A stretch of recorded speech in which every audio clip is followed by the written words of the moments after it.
சர்வ சிருஷ்டி போற்று. உம்மை உயர்த்திடுவே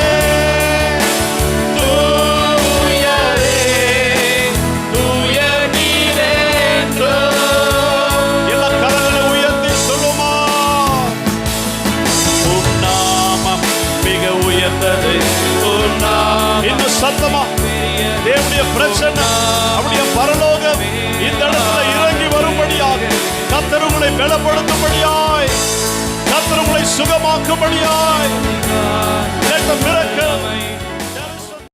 இயேசுவே ராஜா, come on together. இயேசுவே ராஜா, கரங்களை உயர்த்தி come on.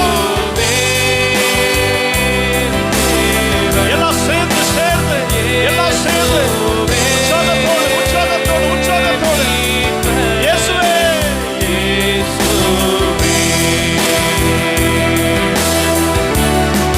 நான் உம்மை தேடுவேன், நான் முழுதும் நான் உம்மை சேவிப்பேன் வாழ்நாள். இது பத்தாதே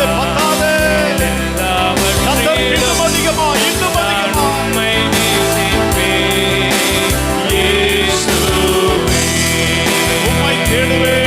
உம்மை தேடுவேன், நான் உம்மை தேடுவேன், நான் முழுதும் சத்தமா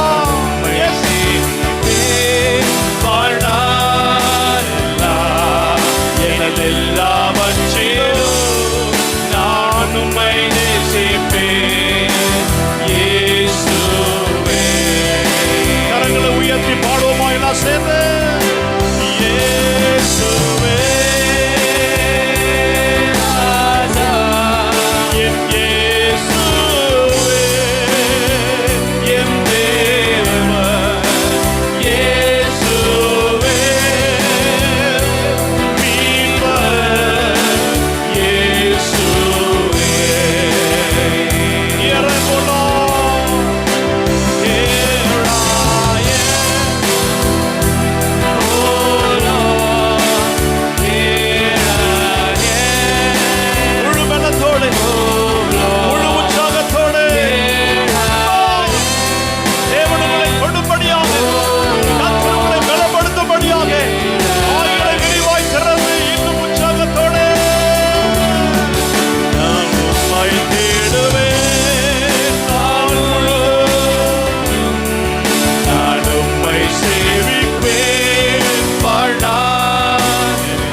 God wants to hear you. God wants to hear your voice. Yes, God wants to hear you. நீங்க சொல்றீங்களா? எல்லாம் சேர்ந்து சொல்லுங்க. நான் உம்மை தேடுவேன். உங்க சத்தம் கேட்கணும்.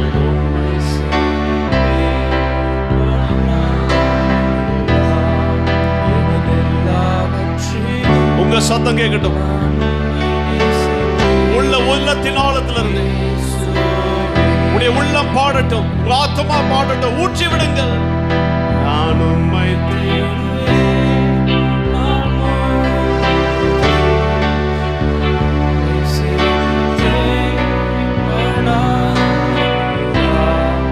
எனதெல்லாம்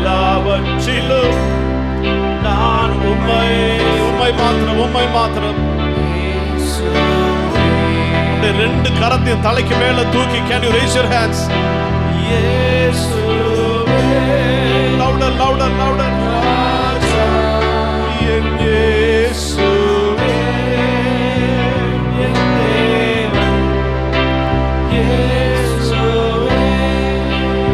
Yes, Jesus. நீர் மாத்திரமே. We don't have anyone else apart from you. உம்மை தவிர யாரும் இல்லை.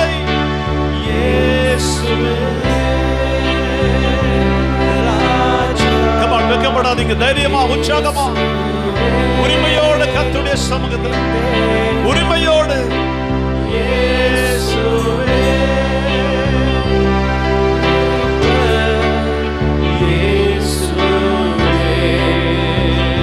எல்லாம் சேர்ந்து சொல்லுமா? Come on.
வேதம் சொல்லுகிறது, சாமுவேல் ஈசாயிடத்துல சொல்லி ஆள் அனுப்பி தாவீதை எங்க இருந்தாலும் அவனை வர சொல்லு, அவனையும் நான் பார்க்கணும். கர்த்தர் அவனுக்கு ஓகே சொல்றாரா இல்லையா நான் பார்க்கணும். கர்த்தர் அவனை தெரிந்து கொள்கிறார் இல்லையா நான் பார்க்கணும். அவனை கொண்டு வர சொல்லுன உடனே தாவீது ஓடி வரான். எப்படி வரான்? அவன் மேலெல்லாம் ஆட்டினுடைய நாற்றம், அவன் மேல அவன் போட்டுக்கிற துணியில தேப்பிள்ளைகளே ஆட்டினுடைய நாற்றம், அந்த ஆட்டினுடைய முடிகள், அவன் ஆடுகளை மேய்க்கிற அந்த மேய்ச்சலிலே அவன் மீது இருக்கிற மண்ணு, அவன் மீது இருக்கிற எல்லாமே அவன் மீது ஒட்டி கொண்டிருக்கிறது. அவன் பார்க்க மிக சுத்தம் உள்ளவனாக அல்லது ஒரு ராஜாவாக கிரீடம் அணிந்து வரவில்லை. நல்ல கவனிங்க பிள்ளைகளே, அவன் உடுத்திருந்த அந்த மேய்ப்பனுடைய அந்த ஆடைக்குள் ஒரு ராஜாவினுடைய கிரீடம் ஒளிந்திருந்தது. ஒரு ஆமென் சொல்லுமா? ஹalleluya, hallelujah, hallelujah. There was a kingly calling. There was a king's anointing. There was the king's calling that was hidden inside a shepherd's coat. பார்க்க அவன் விதைய போல இருந்தான், சின்னவனா இருந்தான். அவனுடைய பெற்றோர் மறந்துட்டாங்க. பார்க்க அவன் ஒரு விதைய போல இருந்தான், ஒரு முட்டைய போல இருந்தான். பிள்ளைகளே, ஒரு லம்ப் ஆஃப் கோல போல இருந்தான். ஆனால் அவனுக்குள் கர்த்தர் ஒரு அழைப்பை வைத்திருந்தார், ஒரு ராஜ அழைப்பை வைத்திருந்தார், ஒரு மேன்மையை வைத்திருந்தார், ஒரு ஆசீர்வாதத்தை வைத்திருந்தார், ஒரு மகிமையை வைத்திருந்தார். அதை கர்த்தருடைய கண்கள் மாத்திரமே கண்டது. அதை தாவீதின் கண்கள் கூட காணவில்லை. பிள்ளைகளே, இன்று கர்த்தர் உங்களுக்குள் ஒரு மேன்மையை வைத்திருக்கிறார், ஒரு ராஜ அபிஷேகத்தை வைத்திருக்கிறார், ஒரு மிகப்பெரிய ஆசீர்வாதத்தை, ஒரு மிகப்பெரிய அழைப்பை கர்த்தர் வைத்திருக்கிறார். ஆனால் நீங்களும் நானும் என்ன செய்கிறோம்? இதுதான் என் வாழ்க்கை, இந்த ஆடுகள் தான் என் வாழ்க்கை, இந்த புல்வெளி தான் என் வாழ்க்கை, இந்த அழுக்கு உடைதான் என் வாழ்க்கை என்று நீங்கள் நினைச்சு வாழ்ந்துட்டு இருக்கீங்க. ஒருவேளை நீங்க செஞ்சுட்டு இருக்கீங்களா அந்த வேலை, அது கர்த்தருடைய சித்தம் இல்ல. ஒருவேளை நீங்க செஞ்சுட்டு இருக்கீங்களா அந்த ஊழியம், அது கர்த்தருடைய சித்தம் இல்ல. ஒருவேளை நீங்க இருக்கிறீங்களா அந்த வீடு, அது கர்த்தருடைய சித்தம் இல்ல. ஒருவேளை அந்த பிரயாணம் கர்த்தருடைய யோசனை இல்லை, கர்த்தருடைய திட்டம் இல்லை. அல்லது நீங்கள் எடுத்திருக்கிற முடிவு, அல்லது நீங்கள் பார்த்திருக்கிற அந்த நபர், அது கர்த்தருடைய யோசனை இல்லை. That is not the purpose of God. அதை விட கர்த்தர் உங்களுக்குள் மேலான ராஜரீக அபிஷேகத்தை, ராஜரீக மேன்மையை, ஆசீர்வாதத்தை, அழைப்பை, மிகப்பெரிய ஒரு ஆசீர்வாதத்தை கர்த்தர் உங்களுக்கு வைத்திருக்கிறார். ஆமென் சொல்லுமா? ஹalleluya, hallelujah, hallelujah. யோசேப்புடைய வாழ்க்கையில பாருங்க, யோசேப்புடைய வாழ்க்கையில பாருங்க.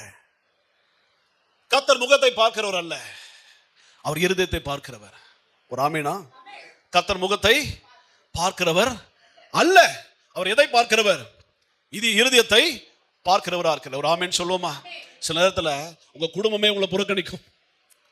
ஹலோ, சில நேரத்துல உங்களுக்குள்ள இருக்கிற மேன்மையை உங்க குடும்பமே புரிஞ்சுக்காது. உங்க குடும்பம் உங்களை புறக்கணிக்கலாம். நீங்க வேலை செய்யற இடத்துல உங்க ஓனரோ மேனேஜரோ உங்கள் மேல இருக்கிற அதிகாரிகளோ உங்க டீம்ல வேலை செய்யறவங்களோ அவர்கள் உங்களுக்குள் இருக்கிற அந்த மேலான அந்த ஆசீர்வாதத்தை அல்லது அந்த அழைப்பை அந்த திறமையை கர்த்தர் உங்களுக்கு கொடுத்திருக்கிற ஞானத்தை அபிஷேகத்தை நீங்க வேலை செய்யற இடத்துல நீங்கள் புறக்கணிக்கப்பட்டிருக்கலாம். ஒரு ஆமீன் சொல்லலாமா? ஒருவேளை அவங்க உங்க ஐடியா நிராகரிச்சிருக்கலாம். சில நேரத்துல சபைகள் கூட உங்களை மறந்திருக்கலாம். ஆனால் தேவன் உங்களை தெரிந்தெடுத்து அவர் அழைத்திருக்கிறார். தேவனால் நியமிக்கப்பட்ட அந்த அழைப்பு உங்களுக்குள் இருக்கிறது. ஒரு ஆமீன் சொல்லுமா? ஹல்லேலூயா. கர்த்தர் நல்லவர். எல்லாம் கர்த்தரை ஸ்தோத்திரிப்போமா? நீங்கள் இன்று உங்களுக்குள் கர்த்தர் வைத்திருக்கும் மகத்துவத்தை காணாமல் இருக்கலாம். இன்று கர்த்தர் உங்களுக்குள் வைத்திருக்கும் அந்த மேன்மையை நீங்கள் காணாமல் இருக்கலாம். ஆனால் கர்த்தர் அதை தெளிவாக காண்கிறார். ஒரு ஆமீன் சொல்லுங்க பார்க்கலாம். ஹல்லேலூயா. Joseph was sold as a slave by his own family, his own brothers. அவங்க அவனை விற்கும் போது ஒரு முட்டையா ஒரு விதையா ஒரு நிலக்கரியா வித்தாங்க. ஆனா கர்த்தர் அவனுக்குள்ள இருந்து ஒண்ணு கொண்டு வந்தார் பாருங்க. ஹல்லேலூயா. உங்களை யாராவது இன்னைக்கு நிராகரிச்சிட்டாங்கன்னா கவலைப்படாதீங்க. உங்களை யாராவது இன்னைக்கு நிராகரிச்சாங்கன்னா கவலைப்படாதீங்க. உங்களுக்குள் கர்த்தர் மேன்மையான திட்டத்தை வைத்திருக்கிறார். இவனை யோசேப்பை அவருடைய சொந்த சகோதரரை என்ன பண்றாங்க? அடிமையா வித்துறாங்க. சில நேரங்களிலே தேவன் நம்முடைய வாழ்க்கையில நம்ம வாழ்க்கையில இருக்கிற கடினமான நேரங்கள், கடினமான சூழ்நிலைகள், கடினமான நெருக்கங்கள் கர்த்தர் நம்முடைய வாழ்க்கையில இருக்கும் பார்த்தீங்களா? அந்த நெருக்கத்திற்குள் கர்த்தர் ஒரு மேன்மையை வைத்திருப்பார். ஒரு ஆமீன் சொல்லுவோமா? ஹல்லேலூயா. உங்களுக்கு கர்த்தர் என்ன சொல்றார் அப்படின்னா, உன் வாழ்க்கையில நீ வெறும் வெளியே பார்க்கிற உன் கணவனோ மனைவியோ உன் குடும்ப சூழ்நிலையோ அதை மட்டும் பார்க்காத. யோசேப்பு கிட்ட கர்த்தர் சொல்லியிருப்பார், ஆண்டவரே என் சொந்த தகப்பன் என்ன பிரிச்சிட்டீங்களே, நான் அதிகமா நேசித்த நான் நம்பின என் சொந்த சகோதரர்களே என்னை கிணத்துல தூக்கி போட்டுட்டாங்களே. விட்டுட்டு போயிருந்தாலாவது யாராவது என்ன காப்பாத்திருப்பாங்க, நான் திரும்ப எங்க அப்பா வீட்டுக்கு ஓடி இருப்பேன். ஆனா திரும்ப என்னை மேல தூக்கி நானும் நம்பிக்கையோட கயிறை பிடிச்சு மேல வந்தா என்னை இன்னொரு தேசத்துல அடிமையா வித்துட்டாங்களே. அங்க போனா செய்யாத தவறுக்கு நான் அடிமையா வாழ்றேன், ஏற்கனவே அடிமையா வாழ்றேன். நான் செய்யாத தவறுக்கு நான் ஒரு கற்பழிப்பு குற்றத்தை என் மேல சுமத்தி தூக்கி உள்ள போட்டாங்க. உள்ள போயிட்டு வேற அடி வாங்குறான். இவன் யாரு அப்படின்னா தேவனை நேசிக்காதவனோ தேவனை மதிக்காதவனோ கிடையாது, பக்தி உள்ளவன். யோசேப்பு பக்தி உள்ளவன். அந்த பக்தி உள்ளவனுக்கு நடக்கிற காரியம்னா சொந்த குடும்பத்தினால அடி, சொந்த குடும்பத்தினால நெருக்கம், சொந்த குடும்பத்தினால நொறுங்கி போகிறான். அந்த பிள்ளைகளை சொந்த குடும்பம் தான் அப்படி இருக்கு. போற இடத்துல அது வாழணும்னு பார்த்தா அங்க போனா அடிமைத்தனம். குடும்பத்துல தான் நிம்மதி இல்லைன்னு பார்த்தா வேலை செய்யற இடத்துல அடிமைத்தனம். வேலை செய்யற இடத்துல அடிமைத்தனம் பார்த்தா அங்க ஏன் மேல செய்யாத தவறுக்கு ஏன் மேல பழி போடுறாங்க. உங்க வாழ்க்கையில இன்னைக்கு உங்க குடும்பத்தால நிம்மதி இல்லாம இருக்கலாம். அதனால நீங்க வேலைக்கு போனா வேலையில ஒரு பிரஷரா இருக்கலாம், அல்லது தொழில் பண்ணா அந்த தொழில ஒரு பிரஷரா இருக்கலாம். எந்த பக்கம் நான் திரும்பி பார்த்தாலும் எனக்கு நிம்மதி இல்லாத சூழ்நிலை இருக்கலாம். ஆனால் நல்ல கவனிங்க தேவ பிள்ளைகளே, கர்த்தர் அதை உன்னுடைய வாழ்க்கையில அனுமதிக்கிறார் என்றால் உனக்குள் ஏதோ மிகப்பெரிய ஒரு வைரமோ ஒரு மிகப்பெரிய ஒரு கழுகின் ஆசீர்வாதமோ ஒரு மிகப்பெரிய அனாயிண்டிங்கோ அபிஷேகமோ மேன்மையோ உனக்குள் இருக்கிறது. அதற்கான நெருக்கத்தின் நேரத்துல தான் நீ போய்கிட்டு இருக்க. உனக்குள் ஒளிந்திருக்கிற அந்த நன்மைக்காக சில நாட்கள் நீ தேவனுடைய சமூகத்திலே காத்திரு என்று தேவன் உங்களோடு கூட பேசுகிறார். இந்த உலகத்துல ரொம்ப பிரசித்தி பெற்ற ஒரு சிற்பி மைக்கேல் ஏஞ்சலோ. இந்த மைக்கேல் ஏஞ்சலோ இந்த ரினைசான்ஸ் அப்படின்னு சொல்ற ஒரு தாவீதினுடைய ஒரு அழகான ஒரு சொரூபத்தை அவர் செய்கிறார். இன்னைக்கு கூட அது இருக்கு. அவர் நிறைய சிலைகளை செய்திருக்கிறார். ரொம்ப தத்ரூபமா இருக்கும். அப்ப ஒரு முறை அந்த மைக்கேல் ஆஞ்சலோ கிட்ட ஒருத்தர் கேட்கிறார், எப்படி உங்களால இவ்வளவு அழகான சிலைகளை நீங்க கண்டுபிடிக்கிறீங்க, எப்படி நீங்க ஒரு கல்லை எப்படி நீங்க இப்படி மாத்துறீங்க, எப்படி நீங்க இவ்வளவு அழகான சிலைகள் செய்றீங்க, அது உங்களுக்கு எப்படி தோணுகிறது அப்படின்னு சொல்லி கேட்கிறாங்க. அப்ப அந்த மைக்கேல் ஆஞ்சலோ சொல்லுகிறார், அதாவது நான் சிலையை உருவாக்கவில்லை. I don't create statues. A statue is already inside a stone or a rock. நான் ஏற்கனவே ஒரு அழகான ஒரு சிலை அந்த பாறாங்கல்குள்ள அல்லது அந்த கல்லுக்குள்ள அது உள்ள இருக்கு. நான் உருவாக்கல அதை உள்ள மேல மூடி இருக்கிற வேண்டாத கற்களை மட்டும் நான் செதுக்கி எடுக்கிறேன். சொல்றது புரியுதா? ஹல்லேலூயா. நான் சிலையை உருவாக்கல, அந்த சிலை ஏற்கனவே ஒரு பாறைக்குள்ள இருக்கு. ஆனால் அந்த சிலையை நான் விடுவிக்கணும்னு சொல்லிட்டு அந்த சிலையை மூடி வைத்திருக்கிற வேண்டாத கற்களை நான் உளினாலே அடித்து அடித்து அடித்து அடித்து அதை அந்த சிலையை நான் காப்பாற்றி விடுகிறேன் என்று அந்த மைக்கேல் ஆஞ்சலோ சொன்னாராம். ஒரு ஆமேன் சொல்லுங்க பார்க்கலாம். ஹல்லேலூயா. சில நேரத்துல கர்த்தர் நம்முடைய வாழ்க்கையில நம்மை ஒரு முன்னேற்றமான பாதையை நடத்தணும்னா நமக்குள்ள இருக்கிற பலவிதமான மாம்சத்தின் கனிகள் ஆகிய கோபங்களோ, எரிச்சல்களோ, பெருமைகளோ, பொறாமைகளோ, தேவனுக்கு பிரியமில்லாத கீழ்ப்படிதலற்ற காரியங்களோ, தேவனுக்கு பிரியமில்லாத அசுத்தங்களோ, நம்முடைய வாழ்க்கையில் இருக்கிற சோம்பலோ, தூக்க மயக்கங்களோ, இப்படி தேவனுக்கு பிரியமில்லாத அநேக காரியங்கள், கசப்புகள், இப்படி பலவிதமான காரியத்தை தேவன் என்ன செய்கிறார்னா அவருடைய வசனத்தின் காலத்தின் ஒளியை வைத்து உங்க வாழ்க்கையில அதை ஒவ்வொரு நாளும் அடித்து அடித்து அடித்து உங்கள் மீது ஒட்டியிருக்கிற வேண்டாத இந்த பாவங்களை, கற்களை உங்களை விடுதலையோடு கர்த்தருடைய சித்தத்திற்காக அவருடைய யோசனையின்படி வாழ விடாதபடிக்கு இருக்கிற எல்லாவற்றையும் கர்த்தர் ஒளியினாலே அடித்து அடிமையா இருக்கிற அந்த யோசேப்பை, அந்த அடிமை என்கிற அந்த கற்களை உடைத்து அந்த தேசத்திற்கு புத்தி சொல்லி அந்த தேசத்தை மேன்மையாய் வைத்திருக்கிற ஒரு அதிபதியை போல உங்களுக்குள்ள இருந்து கர்த்தர் உங்களை வெளியே கொண்டு வர கர்த்தரால் முடியும். ஒரு ஆமென் சொல்லுமா? ஹல்லேலூயா. அப்ப உங்க வாழ்க்கையில இன்னைக்கு நடக்கிற துக்கம் என்ன? உங்க வாழ்க்கையில இன்னைக்கு நீங்கள் படுகிற பாடுகள் என்ன? இன்னைக்கு உங்க வாழ்க்கையில உங்களை வேதனைப்படுத்துகிற காரியம் என்ன? இன்னைக்கு உங்க வாழ்க்கையில உங்களை துக்கப்படுத்துகிற காரியம் என்ன? அது தேவனுடைய கரத்தில் இருக்கிற ஒளி, இன்னொரு கையில் அவருக்கு இருக்கிற சுத்தியல். நீ ஏதாவது ஒரு காரியம் உன்னை துக்கப்படுத்துதுன்னா அது தேவன் ஒரு ஒளியை வச்சு ஒரு அடி அடிக்கிறான்னு அர்த்தம். ஏனென்றால் அது அந்த துக்கம், அந்த கவலை, அந்த பாரம், அந்த இழப்பு, அந்த கசப்பு, பிள்ளைகளை தேவனுக்கு அல்லது வேண்டாத உங்க வாழ்க்கையில இருக்கிற அந்த காரியத்தை கர்த்தர் உடைத்து உங்க வாழ்க்கையில அந்த துக்கத்தின் மூலமா வெளியே எடுக்கலாம், படுகசத்தின் மூலமா வெளியே எடுக்கலாம். அதன் பின்பு அந்த தேசத்தையே போஷிக்கிற ஒரு யோசேப்பாய் நீங்கள் மேன்மையாய் மேல வர முடியும். ஒரு ஆமென் சொல்லுமா? ஹல்லேலூயா. அதனாலதான் பிள்ளைகளே இந்த வேதத்தை நீங்க வாசிச்சு பாத்தீங்கன்னா அநேகருக்குள் அநேகர் மறைந்திருந்தாங்க. ஒரு அடிமை என்கிற யோசேப்புக்குள்ள ஒரு தேசத்தையே நடத்துகிற ஒரு மிகப்பெரிய அதிபதி ஒளிந்திருந்தான். ஹல்லேலூயா, ஹல்லேலூயா. ஒரு மிகப்பெரிய ஒரு அதிபதி தேசத்தை போஷிக்கிற, பஞ்ச காலத்தில் தேசத்தை போஷிக்கிற, அந்த தேசத்தை மாத்திரமல்ல அந்த தேசத்தை சுற்றி இருக்கிற அநேக தேசங்களை போஷிக்கிறவனாய் அவன் உயர்ந்தினான். ஒரு பிரதமராக அந்த தேசத்துல ஒரு பிரதமராக அவன் உயர்த்தப்பட்டான். பிள்ளைகளே, ஒரு அடிமை சிறைச்சாலைக்குள்ள இருக்கிற அவனுக்குள் தேசத்தையே நடத்துகிற ஒரு அபிஷேகம் இருந்தது. திக்குவாயும் மந்த நாவும் பிள்ளைகளை அப்படி பேச முடியாதவனுமா இருந்த மோசேவுக்குள்ள ஒரு 6 லட்சத்துக்கும் மேலான ஜனங்களை எகிப்தினுடைய அடிமைத்தனத்திலிருந்து விடுதலை செய்யப்பட்டு அவர்களை கர்த்தர் நடத்தும் கானான் தேசத்துக்கு கொண்டு செல்லுகிற அந்த விடுதலை செய்கிற அப்படிப்பட்ட ஒரு டெலிவரர் இந்த திக்குவாயும் மந்தனாவும் உள்ள மோசேக்குள் இருந்தான். அழுக்கும் பிள்ளைகளை துர்நாற்றமும் வீசுகிற அப்படிப்பட்ட அந்த ஆடுகளை மேய்த்து கொண்டிருந்த அந்த மேய்ப்பனுக்குள் ஒளிந்திருக்கிறது ராஜாவின் அபிஷேகம்.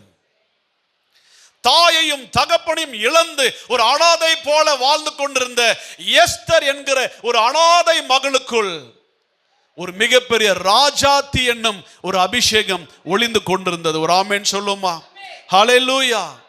சபைகளை நிர்மலமாக்கி கிறிஸ்தவர்களை கொலை செய்யும்படியாக சுற்றி திரிந்த அந்த கொடூரமான பவுலுக்குள் புதிய ஏற்பாட்டிலே 3/4 பகுதிகளை எழுதுகிற, சபைகளை உருவாக்குகிற அப்பேற்பட்ட ஒரு வல்லமையான அப்போஸ்தலன் அவனுக்குள் ஒளிந்திருந்தான். இன்னைக்கு உங்களுக்குள் அப்படிப்பட்ட ஆசீர்வாதங்கள் ஒளிந்திருக்கிறது. உங்களுக்குள்ள ஒரு வர்ஷிப் லீடர் ஒளிஞ்சிருக்கிறான். உங்களுக்குள்ள ஒரு எவாஞ்சலிஸ்ட் பிள்ளைகளே, உங்களுக்குள்ள ஒரு எவாஞ்சலிஸ்ட் ஒளிஞ்சிருக்கிறான். உங்களுக்குள்ள ஒரு லீடர் ஒளிஞ்சிருக்கிறான். உங்களுக்குள்ள ஒரு மேன்மையான அபிஷேகம், உங்களுக்குள்ள ஒரு மேன்மையான ஆசீர்வாதம் ஒளிந்திருக்கிறது. ஆனால் நீங்கள் பார்ப்பதெல்லாம் என்ன தெரியுமா?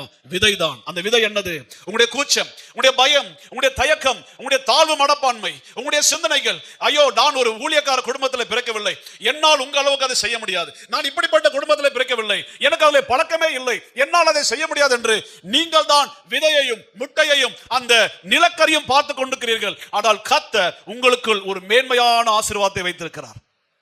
நீங்க ஒரு ஏழ்மையான குடும்பத்துல பிறந்திருப்பீங்க, என் குடும்பத்தினால இவ்வளவு தான் முடியும்னு நினைப்பீங்க. ஆனால் உங்களுக்குள் கர்த்தர் ஒரு மிகப்பெரிய தொழிலதிபரை வைத்திருக்கலாம், உங்களுக்குள் கர்த்தர் ஒரு மல்டி மில்லியனரை வைத்திருக்கலாம், உங்களுக்குள் கர்த்தர் ஒரு IAS ஆபீசரை வச்சிருக்கலாம், உங்களுக்குள்ள கர்த்தர் தேவப்பிள்ளைகளே ஒரு மிகப்பெரிய ஒரு கான்ட்ராக்டரை கர்த்தர் வைத்திருக்கலாம், உங்களுக்குள் கர்த்தர் ஒரு பைலட்டை வச்சிருக்கலாம், உங்களுக்குள் கர்த்தர் ஒரு ப்ரொஃபசரை வச்சிருக்கலாம், உங்களுக்குள் கர்த்தர் ஒரு மிகப்பெரிய ஒரு மேன்மையை, மகிமையை, ஆசீர்வாதத்தை கர்த்தர் உங்களுக்குள் வைத்திருக்கிறார்.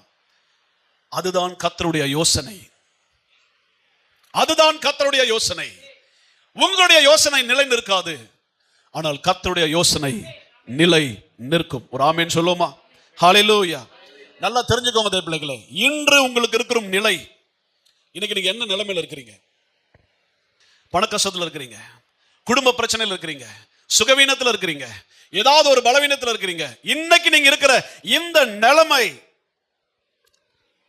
தேவன் எதிர்காலத்திலே உங்களை உயர்த்தும் அந்த உயர்வை தடுத்து விடாது என்கிற நம்பிக்கை உங்களுக்கு இருக்கணும்.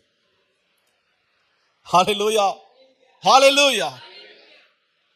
இன்னைக்கு நீங்க இருக்கிற அந்த நிலைமை இருக்கு பாத்தீங்களா? இன்னைக்கு நீங்க இருக்கிற நிலைமை, don't let your present conditions hide your future blessings. ஆமெனா? கர்த்தர்கிட்ட கேளுங்க, ஆண்டவரே நான் என்னென்னமோ யோசிக்கிறேன், ஆண்டவரே இங்க வேலைக்கு போலாமா, இவங்களை திருமணம் செய்யலாமா, இந்த இடத்துல வீடு வாங்கலாமா, அந்த இடத்துல அதை செய்யலாமா, இந்த ஊழியம் நான் செய்யலாமா, ஆண்டவரே நான் பாட்டு பாடலாமா, நான் வேதத்தை ஆண்டவரே பிதாவை நான் போதிக்கலாமா, கேட்டுக்கிட்டே இருக்கிறோம். யாருக்கு தெரியும் தேவ பிள்ளைகளே, உங்களுக்குள்ள ஒரு சங்கீதக்காரனே ஒளிஞ்சிருப்பான், உங்களுக்கு தெரியல. எனக்கே தெரியாதுங்க நான் இவ்வளவு பாட்டு எழுதுவேன்ட்டு, எனக்கே தெரியாது நான் இவ்வளவு பாடல்கள் நான் எழுதுவேன், எனக்கே தெரியாது. எனக்கு ரெட்ட குரல், நான் பாடினா நான் ஒரு பாட்டு ஆரம்பிச்சேன்னா அந்த பாட்டு நான் பாடும் போதே எனக்கு குரல் வந்து ரெட்டையா மாறிடும். நான் சின்னதுல நான் என்ன நினைச்சேன், எங்க அப்பாவுக்கும் எனக்கும் சுத்தமா பாடவே வராது. எங்க அம்மா ரொம்ப அழகா பாடுவாங்க, எங்க அண்ணன் ரொம்ப சூப்பரா பாடுவாரு, கர்நாடிக் மியூசிக் ரொம்ப அழகா பாடுவார், நல்ல வாய்ஸ் எங்க அண்ணனுக்கு. எங்க அம்மா ரொம்ப ஃபேமஸ், எங்க அம்மா எங்க போனாலும் எல்லாரும் அவங்கள பாட்டு தான் பாட சொல்லுவாங்க. அவங்க ஹிந்தி பாட்டாளர்கள் நல்லா அருமையா அழகா பாடுவாங்க. எங்க அக்காவும் நல்லா பாடுவாங்க. நான் என்ன நினைச்சேன், அவங்க தான்ப்பா பாடகர்கள், அதெல்லாம் அவங்களோட போட்டோம். எனக்கும் சரி எங்க அப்பாவுக்கும் சரி பாட்டுக்கு எங்களுக்கு சம்மந்தமே இல்லை.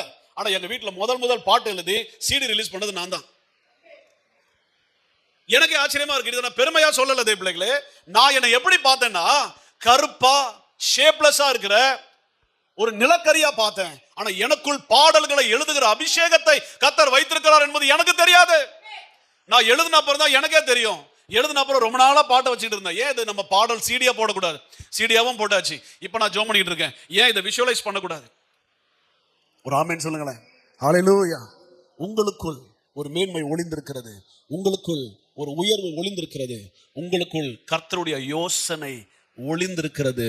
அதை என்ன என்பதை தேடி கண்டுபிடித்து உங்கள் வாழ்க்கையை சமாதானத்தோட வெற்றிகரமாய் வாழுங்கள்.